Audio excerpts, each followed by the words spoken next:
Hello to the chicos and the chicas. Today I am bringing you another game which is a fan submission, and these are one of my favorites to put out on YouTube because I really like community engagement. This time around I received an email from a fellow Hungarian, so triple the smile.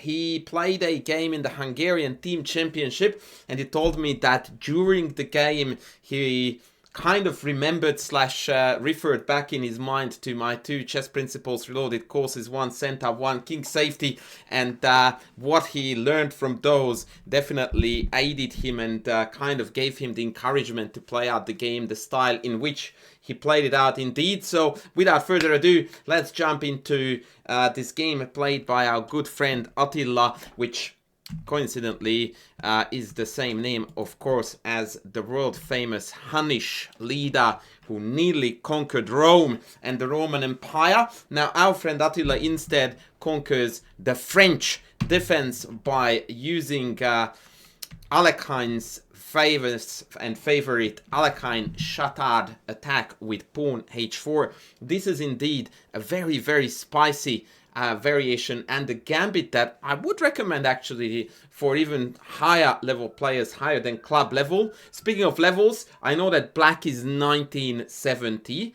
I don't know our protagonist's rating, but I assume it's in the same ballpark. Anyway, a6 played, already a mistake that allows us to run out with queen g4, and obviously now we are threatening to take and take. Black has to make some awkward concessions. It's either f6 or king f8, but neither moves rather look particularly appealing. Black opted for f5, and basically from here on out we are going steady downhill, or rather from white's perspective, we are going to now enter the territory of Carnage City. Check, g6 and queen h6. This looks like a self-queen trap, but of course bishop f8 also surrenders the black queen, and in fact we pick off a pony along the way, and with that white is completely winning. So instead black opted for capture, followed by queen e7.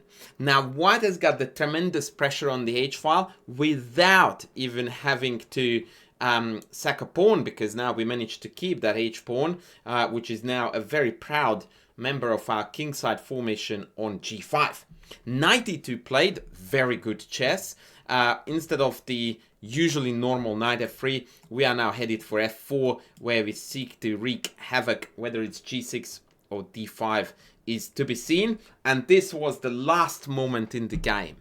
This was the last moment in the game for black to put some resistance up. Most likely queen f8 would have done it, opting for a queen trade, and if that's rejected, then queen f7, knight f4, and knight f8 just arrives on time to patch up the g6, h7 and e6 squares all at once. And after castles, although white's position is certainly much better, there is still a fair bit of work here to do in order to convert this into a victory.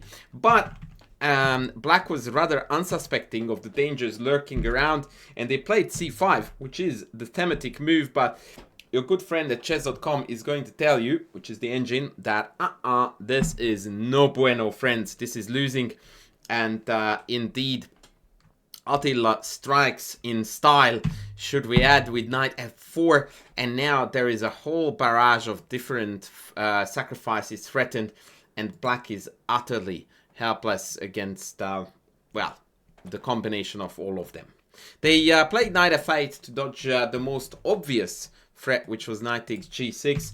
But of course what this meant was that now it is party time, baby. Knight takes d5, introducing probably one of the most typical sacrifices in the Alekhine Chatard, blasting the position open, exposing the king. And as good friend Attila put it in his email, he was already seeing in his mind the back rank fest with queen d8 here. And indeed, like, these are the moments when indeed you get that confirmation from my courses, among other places, that this can't be right. There is absolutely not a chance that black can survive this, and that was exactly our good friend's thinking as well, and boy did he think correctly. I want to show you a sideline just to demonstrate how utterly hopeless the black's position already is.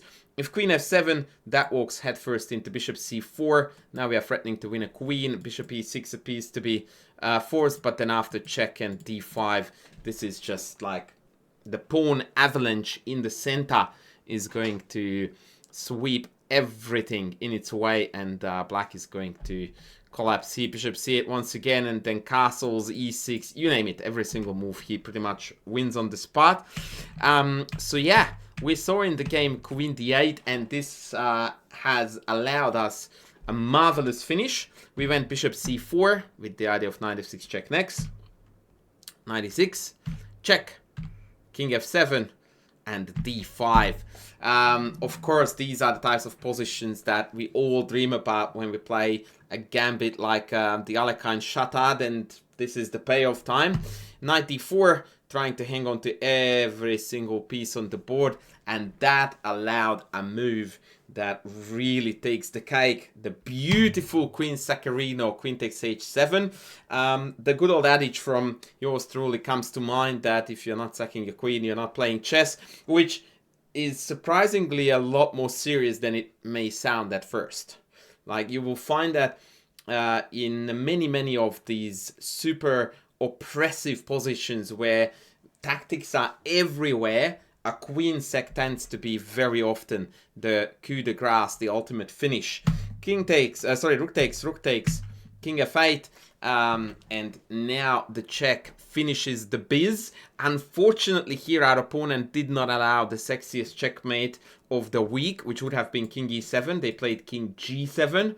Allow me to demonstrate. Actually, good puzzle for you. Why not coconut? Pause the video, guys. Find a forcing mate for white to play. I hope that this was very easy to all of you. d6 check, queen d6, and rook e8 checkmate would have been a chef's kiss Matutski, and indeed the prize that this game deserved. Although after king g7, rook d8, I still think that this is a very neat finish.